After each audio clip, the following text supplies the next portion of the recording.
ನನ್ನ ಹೆಸರು ಬೀರ್ನಳ್ಳಿ ಹನುಮಂತರಾಯಪ್ಪ ಅಂತ, ಸಿರಾ ತಾಲೂಕು, ತುಮಕೂರು ಜಿಲ್ಲೆ. ಗೌರವಾನ್ವಿತ ಕರ್ನಾಟಕ ರಾಜ್ಯದ ಜನನಾಯಕರು ಮತ್ತು ಅನೇಕ ರೀತಿಯ ಯೋಜನೆಗಳನ್ನು ಅನುಷ್ಠಾನಗೊಳಿಸುವಲ್ಲಿ ಯಶಸ್ವಿಯಾಗಿರ್ತಕ್ಕಂಥ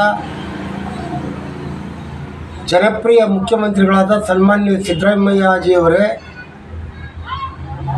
ಮತ್ತು ಈ ರಾಜ್ಯದ ಗೃಹ ಸಚಿವರು ಬಹಳ ಹೆಚ್ಚು ಮಾತನಾಡದಲ್ಲೇ ಕೆಲಸವನ್ನು ಮಾಡ್ತಕ್ಕಂಥ ಶ್ರೀಯುತ ಡಾಕ್ಟರ್ ಜಿ ಪರಮೇಶ್ವರ್ ಜಿ ಅವರೇ ಮತ್ತು ಸರ್ಕಾರದ ಎಲ್ಲ ಸಚಿವ ಸಹೋದ್ಯೋಗಿಗಳೇ, ಶಾಸಕರುಗಳೇ ಮತ್ತು ವಿರೋಧ ಪಕ್ಷದ ಶಾಸಕರು, ನಾಯಕರುಗಳೇ, ಇವತ್ತು ನಮ್ಮ ರಾಜ್ಯದ ಮುಖ್ಯಮಂತ್ರಿಗಳು 9/10/2012ರಲ್ಲಿ ಧರ್ಮಸ್ಥಳ ಎನ್ನುವ ಊರಲ್ಲಿ ಏನು ಶಾಲಾ ಬಾಲಕಿ, ಕಾಲೇಜಿನ ವಿದ್ಯಾರ್ಥಿನಿ ಕುಮಾರಿ ಸೌಜನ್ಯ ಅವರ ಕಿಡ್ನ್ಯಾಪ್ ಮತ್ತು ಅತ್ಯಾಚಾರದೊಂದಿಗೆ ಕೊಲೆ ಮಾಡಿರ್ತಕ್ಕಂಥದ್ದನ್ನು 2023ರಿಂದ ಭಾಳ ಕಠಿಣವಾದ ರೀತಿಯಲ್ಲಿ ಆ ಭಾಗದ ಗಿರೀಶ್ ಮಟ್ಟಣ್ಣನವರು ಮತ್ತು ಅಲ್ಲಿಯ ಸ್ಥಳೀಯ ನಿವಾಸಿಯಾದಂಥ ಮಹೇಶ್ ಶೆಟ್ಟಿ ತಿಮರೋಡಿಯವರು, ಪ್ರಸನ್ನ ರವಿರವರು, ತಮ್ಮಣ್ಣ ಶೆಟ್ಟಿರವರು, ಇನ್ನೂ ಅನೇಕ ಜನರ ಹೆಸರುಗಳಿದ್ದಾವೆ. ಅವರು ಹೋರಾಟಗಳನ್ನು ಮಾಡ್ತಾ ಬಂದರು. ಯಾಕೆ ಸೌಜನ್ಯ ಕೇಸಿನ ವಿಚಾರಕ್ಕೆ ಹೋರಾಟ ಮಾಡ್ತಾ ಬಂದರು ಅಂದರೆ, ಯಾರು ಅಲ್ಲಿ ಅಪರಾಧವನ್ನು ಎಸಗಿದ್ದಂಥ ಕುಟುಂಬದವರು ಸೌಜನ್ಯಳ ಆರೋಪಕ್ಕೆ ಕೃತ್ಯ ಎಸಗಿದವರನ್ನು ಬಿಟ್ಟು ಬೇರೆ ಸಂತೋಷನ ಒಬ್ಬ ನಿರಪರಾಧಿಯನ್ನು ತಂದು ಆರೋಪಿತರನ್ನು ಮಾಡಿದರು. CBI ಅದನ್ನು ಇಲ್ಲ, ಸಂತೋಷ್ ಯಾವ ಕಾರಣಕ್ಕೂ ಈ ಕೇಸ್ಗೆ ಒಂದು ಸಂಬಂಧನೇ ಪಡಲ್ಲ ಅಂತ ಖುಲಾಸೆ ಕೊಡ್ತು ಮತ್ತು ಕರ್ನಾಟಕ ರಾಜ್ಯ ಸರ್ಕಾರಕ್ಕೆ ಅವಕಾಶ ಕೊಡ್ತು. ಫರ್ದರ್ ಯಾವುದೇ ರೀತಿಯ ತನಿಖಾ ಸಂಸ್ಥೆಗಳಿಂದ ತನಿಖೆ ಮಾಡಿರಿ ಅಂತ.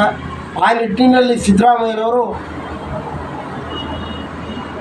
SITಯನ್ನು ನೇಮಕ ಮಾಡಿದರು. ಆ ವಿಚಾರದಲ್ಲಿ ನಾನು ಸ್ವಾಗತಿಸ್ತೇನೆ. ಆದರೆ SITಯನ್ನು ನೇಮಕ ಮಾಡಿದಂಥದ್ದು ಯಾರು ಭೀಮಾ ಚಿನ್ನಯ್ಯ ಅಂತಕ್ಕಂಥವನು ಅವನೇ ವಾಲಂಟ್ರಿಯಾಗಿ ಒಂದು ಬುರುಡೆಯನ್ನು ತಗೊಂಡು ನಾನು ಹೆಣಗಳ ಊತಿರ್ತಕ್ಕಂಥ ಜಾಗವನ್ನು ತೋರಿಸ್ತೇನೆ ಅಂತ ಕೋರ್ಟ್ ಮುಖಾಂತರ ಸರೆಂಡರ್ ಆದರು. ಆಗ SIT ಅಧಿಕಾರಿಗಳು ಅವನನ್ನು ತನಿಖೆಗೆ ಕರೆದುಕೊಂಡು ಹೋದಾಗ ಆ ತನಿಖೆಯಲ್ಲಿ ಅವನು ತೋರಿಸಿದಂಥ ಜಾಗಗಳಲ್ಲಿ ಮೊದಲನೇ ಪಾಯಿಂಟಲ್ಲಿ ಒಂದು ಸ್ವಲ್ಪ ಏನೋ ಸಿಕ್ತು, ನೆಕ್ಸ್ಟ್ 6ನೇ ಪಾಯಿಂಟಲ್ಲಿ ಸಿಕ್ತು, ನೆಕ್ಸ್ಟ್ 11ನೇ ಪಾಯಿಂಟಲ್ಲಿ ಸಿಕ್ತು ಸ್ವಲ್ಪ. ಆದರೂ ಇನ್ನೂ ಅನೇಕ ಕಡೆ ಅವನು ತೋರಿಸಿದಂಥ ಜಾಗದಲ್ಲಿ ಸಿಗಲಿಲ್ಲ. ಅದ್ರ ಮಧ್ಯೆ ಏನಾಗಿತ್ತು ಅಂದರೆ, ಒಂದು ತನಿಖೆ ನಡೀತಾ ಇರೋದ್ರ ಮಧ್ಯೆ 3-4 ದಿನದಲ್ಲಿ ಬೆಳ್ತಂಡಿ ಪೊಲೀಸ್ ಠಾಣೆಗೆ ಆ ಭೀಮಾ ಎನ್ನುವನನ್ನು ಕರ್ಕೊಂಡೋಗಿ ಅಲ್ಲಿನ ಒಬ್ಬ ದೃಷ್ಟ ಪೊಲೀಸ್ ಅಧಿಕಾರಿ ಮಂಜುನಾಥ್ ಎನ್ನುವ ಅಧಿಕಾರಿ ಅವನ್ನ ಭೀಮನನ್ನು ನಿನಗೆ ಗಲ್ಲು ಶಿಕ್ಷೆ ಆಗುತ್ತೆ, ಜೀವಾವಧಿ ಶಿಕ್ಷೆ ಆಗುತ್ತೆ ಅಥವಾ ಹಣದ ಆಮಿಷ ಇದೆಲ್ಲ ಒಡ್ಡಿ ಎದುರಿಸಿದ್ದಾನೆ. ತತ್ಕ್ಷಣಕ್ಕೆ ಹೊರಗೆ ಬಂದು ಭೀಮಾ ತನ್ನ ವಕೀಲರಿಗೆ ಈ ವಿಷಯ ಹೇಳಿದ್ದಾನೆ. ಅದು ಮಾಧ್ಯಮಗಳಲ್ಲಿ ಬಂತು. ಈಗ ಚಿನ್ನಯ್ಯನ ಕುಟುಂಬವನ್ನು ಪ್ರಾಣ ಬೆದರಿಕೆಯೊಂದಿಗೆ ಹಣದ ಆಮಿಷದ ಹೊಳೆಯನ್ನು ಹರಿಸಿ ಅವನ್ನ ಒಪ್ಪತ್ಕಂಡದ್ದು ಎಲ್ಲವುದನ್ನು ಉಲ್ಟಾ ಹೊಡೆಸ್ತಾ ಇರ್ತಕ್ಕಂಥದ್ದು ನಾವು ಕೆಲವೇ ಮಾಧ್ಯಮಗಳಲ್ಲಿ ನೋಡ್ತಾ ಇದ್ವಿ.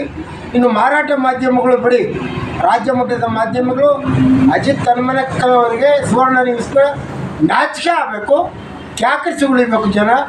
ಅವನ ರಂಗನಾಥ್ ಪಬ್ಲಿಕ್ ಟಿವಿ ಏನು ಮಾಡ್ತಾ ಇದ್ದೀರಾ? ಹೆಣ್ಣಿಗಾಗಿದೆ ಗುರುಡೆ ವಿಷಯಾಚಾರ ಒಂದು ಕಡೆ, ಸೌಜನ್ಯ ಅತ್ಯಾಚಾರ ಆಗಿಲ್ವಾ? ಕೊಲೆ ಆಗಿಲ್ವಾ? ಯಮುನಾ ನಾರಾಯಣಗಾಗಿಲ್ವಾ? ನಾರಾಯಣ ಮತ್ತು ಯಮುನಗಾಗಿಲ್ವಾ? ಇನ್ನು ಅನೇಕ ಜನ ಮಹಿಳೆಯರಿದ್ದಾರೆ. ವೇದವಲ್ಲಿ ಅಲ್ಲಿನ ಕಾಲೇಜಿನ ಪ್ರಾಧ್ಯಾಪಕಿಗೆ ಒಬ್ಬರಿಗೆ ಆಗಿದೆ, ಆ ಥರ ಕೊಲೆನೂ ಮಾಡಿದ್ದಾರೆ. ಇವೆಲ್ಲ ಇದ್ದಾವೆ. ಇವತ್ತು ಯಾರನ್ನ ಆರೋಪಿತರನ್ನಾಗಿ ಚಿನ್ನಯ್ಯ ಹೇಳಿದ್ದ ಅಥವಾ ಗಿರೀಶ್ ಮಟ್ಟಣ್ಣ ಮತ್ತು ತಿಮ್ರೋಡಿಯವರು ಆರೋಪಿಗಳು ಯಾರು ಅಂತ ಹೇಳ್ತಾ ಇದ್ದಾರೆ. ಅವರನ್ನು ಈವರೆವರೆಗೂ ಉದಯ್ ಜೈನ್ ಆಗಲಿ, ಧೀರಜ್ ಜೈನ್ ಆಗಲಿ, ಇನ್ನೊಬ್ಬ ಜೈನ್ ಆಗಲಿ, ಅಥವಾ ಅಲ್ಲಿ ಯಾರ್ಯಾರು ಜೈನುಗಳ ಹೆಸರು ಹೇಳಿದ್ದಾರೆ ಅವರೊಬ್ಬರನ್ನ ಈವರೆಗೂ ನೋಟಿಸ್ ಕೊಟ್ಟು ಕಳಿಸಿಲ್ಲ. ಒಂದು ಪ್ರಮುಖವಾಗಿ ಇವರು ನಾನು ಹೇಳಿದಂಥವರು ಸುಪ್ರೀಂ ಕೋರ್ಟಲ್ಲಿ ಅಪೀಲ್ ಹಾಕ್ಕೊಂಡು ಇದನ್ನು ಪ್ರಚಾರ ಮಾಡಬಾರ್ದು ಈ ವಿಚಾರನ ಮಾಧ್ಯಮಗಳು ಅಂತ ಒಂದು ಸ್ಟೇ ತಂದಿದ್ದಾರೆ. ಯಾಕೆ? ತನಿಖೆ ಆಗಲಿ ಬಿಡಿ, ನೀವು ತಪ್ಪೇ ಮಾಡಿಲ್ಲಪ್ಪ, ಖಂಡಿತ ತಪ್ಪು ಮಾಡಿಲ್ಲ. ನೀವು ತಪ್ಪು ಮಾಡಿರೋರಿದ್ದಾರಲ್ಲ ಅವ್ರು ಬೀಳಲಿ, ಹೊರಬೀಳಲಿ. ನೀವೇ ಮಾಡಬೇಕಲ್ಲ ಕೆಲಸನ ಧರ್ಮಸ್ಥಳದಲ್ಲಿ. ಅಧರ್ಮಾಧಿಕಾರಿಗಳಾಗಿ ಧರ್ಮಾಧಿಕಾರತ್ವವನ್ನು ಧರ್ಮಾಧಿಕಾರ ಪಟ್ಟ ಕೊಟ್ಟರು ಯಾರು ನಿಮಗೆ? ಆ ಮಂಜುನಾಥ ಸ್ವಾಮಿಗೆ, ಅಣ್ಣಪ್ಪ ಸ್ವಾಮಿಗೆ ಇಡೀ ಕರ್ನಾಟಕ ರಾಜ್ಯದ ಜನ ಮಾತ್ರ ಅಲ್ಲ, ಧರ್ಮಾತೀತವಾಗಿ ಪಕ್ಷಾತೀತವಾಗಿ ಇಡೀ ಭಾರತದ ದೇಶದಾದ್ಯಂತ ಅಲ್ಲಿ ಬಂದು ಕೊಟ್ಟಿರ್ತಕ್ಕಂಥ ದೇಣಿಗೆ ಹಣಕ್ಕೆ ನೀವು ಅಧಿಪತಿಗಳ. ಇವತ್ತು SIT ಅವರು ಗೌರವಾನ್ವಿತ ಪ್ರಣಬ್ ಮೊಹಂತಿಯವ್ರನ್ನ ನಾವು ಭಾಳ ವಿಶೇಷವಾಗಿ ಅಭಿನಂದಿಸ್ತಿದ್ವಿ. ಆದರೆ ಎಲ್ಲ ಒಂದು ಕಡೆ ಅದು ಖುಷಿಯಾಗ್ತಾ ಇದೆ ಅಂತ ಕಾಣ್ತಾ ಇದೆ.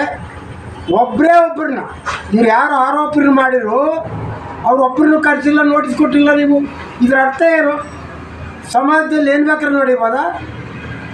ಹೆಣ್ಣುರೇ, ಭಾರತ ದೇಶದಲ್ಲಿ ನಾವು ಹೆಣ್ಣಿಗೆ ಅಷ್ಟು ಪ್ರಾಮುಖ್ಯತೆ ಕೊಟ್ಟಿದ್ದೀವಿ.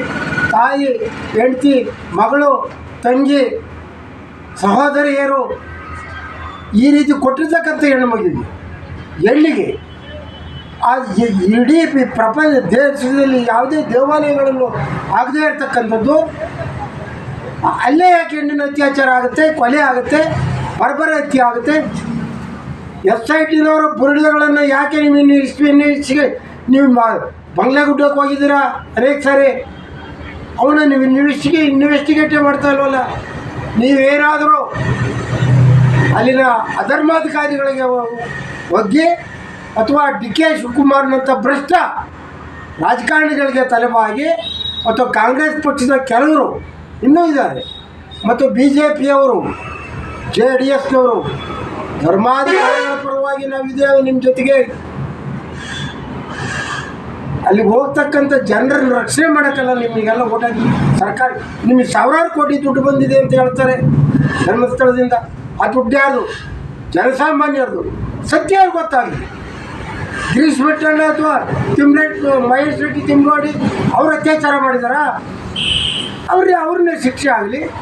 ನೀವು ಸೈಲೆಂಟ್ ಆಗಿರೋ ಅಧಿಕಾರಿಗಳು, SIT ಮಾಹಿತಿಯವರು ಏನಾದರೂ ನೀವು ತನಿಖೆಯನ್ನು ಮುಚ್ಚಾಕ ಪ್ರಯತ್ನ ಮಾಡಿದರೆ ಜನ ಭಾಳ ಎಚ್ಚೆತ್ತಿದ್ರೆ ಉಗ್ರತರವಾದ ಹೋರಾಟ ಆಗುತ್ತೆ, ಚಳವಳಿ ಆಗುತ್ತೆ. ಗೌರವಾನ್ವಿತ ಸಿದ್ದರಾಮಯ್ಯರೇ, ನೀವು ರಾಜಕಾರಣ ಇರುತ್ತೆ ಹೋಗುತ್ತೆ.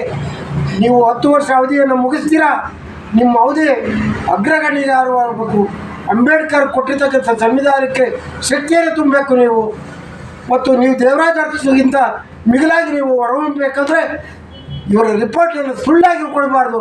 ಅವರ್ಯಾರು ಯಾವ ಧರ್ಮದ ವಿರುದ್ಧ ಹೋಗಿಲ್ಲ, ದೇವರ ವಿರುದ್ಧ ಹೋಗಿಲ್ಲ. ಅಲ್ಲಿನ ವ್ಯಕ್ತಿ ಯಾರೋ ಒಬ್ಬ ವ್ಯಕ್ತಿ ಮೈಸೆಟ್ಲ ತಿಮ್ಮರೋಡಿನ ಅಪರಾಧಿಯಾಗಲಿ ತನಿಖೆ ಆಗಲಿಕ್ಕೆ ಸ್ವಚ್ಛವಾಗಿ. ಇದು ಬಿಟ್ಟು ತಾವು BJPಯವರು ಏನು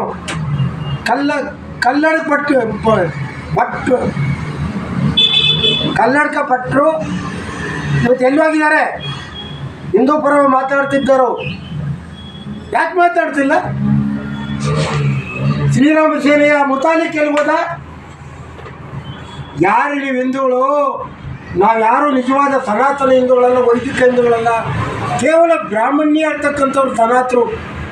ಮಹೇಶ್ ಶೆಟ್ಟಿ ತಿಮ್ರೋಡಿ ಅವ್ರಿಗೆ ಹೇಳ್ತೀನಿ, ಮಹೇಶ್ ಶೆಟ್ಟಿ ತಿಮ್ರೋಡಿ ಅವರು ಗಿರೀಶ್ ಮಟ್ಟಣ್ಣವ್ರು ಮಾತೆತ್ತಿದ್ರೆ ಸನಾತನ ಹಿಂದೂ ಧರ್ಮ ಅಂತೀರ, ತಪ್ಪು. ನೀವೆಲ್ಲ ಅಲ್ಲೇ ಬೆಳೆದಿದ್ರು RSSನಲ್ಲಿ, BJPಲಿ. ಸನಾತನ ಹಿಂದೂಗಳಲ್ಲ ನಾವು, ಭಾರತದ ಪಾರಂಪರ್ಯ ಹಿಂದೂಗಳು, ನಾವು ಪುರಾತನ ಹಿಂದೂಗಳು. ಅದು ಬ್ರಾಹ್ಮಣ್ಯತ್ವದ ಸನಾತನ ಹಿಂದುತ್ವವನ್ನು ನೀವು ಮತ್ತೆ ಮತ್ತೆ ಹೇಳ್ಬೇಡ್ರಿ. ಆ ತನಿಖೆಯಲ್ಲಿ ಏನಾದರೂ ಜಾಸ್ತಿ ಆಯ್ತಲ್ಲ, ಟೈಮ್ ಜಾಸ್ತಿ ಆಯ್ತು. ಇಷ್ಟು ಹೇಳ್ತಾ ನಾನು 2 ಮಾತುಗಳನ್ನು ಮುಗಿಸ್ತಾ ಇದ್ದೀನಿ.